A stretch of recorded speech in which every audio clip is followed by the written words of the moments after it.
Super Typhoon Guring, inanay ng mihinay apan sa dili pa kini makagawa susab sa nasod, laing bagyo na sab ang mosunod sa Philippine Area of Responsibility. Si Luan Merondina sa report.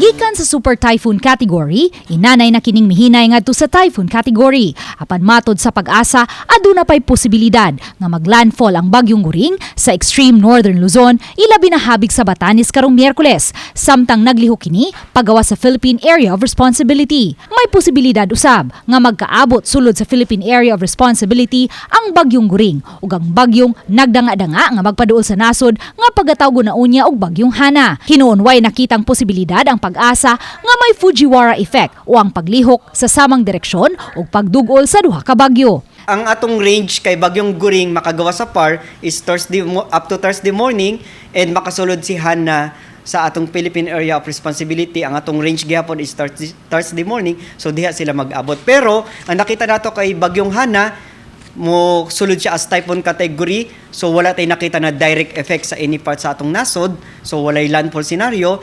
Ang kining indirect effect kini padayon gihapon sinati nato ang habagat or southwest monsoon na makaapekto sa atong nasod. Samtang dinhi sa Kabisayan, ang kusog nga pagbunok sa uwan karong adlaw mugna sa pagkusog sa hanging habagat tungod sa bagyong Guring.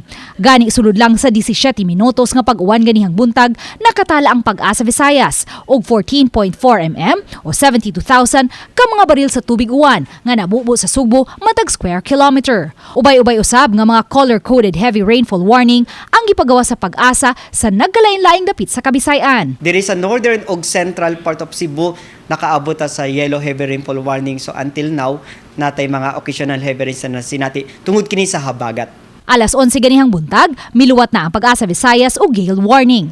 Sa pagkakaron, bugtong ang kadagatan na lang sa Mindanao ang wala makasinati og dagkong bawod. Matod sa Pag-asa, magpadayon ang pagkusog sa hanging habagat karong simanaha nga musangpot sa mga pag-uwan-uwan, kusog nga hangin ug dagkong bawod. Tungod usab kay may laing bagyo nga nagdanga-danga nga musulod sa nasod.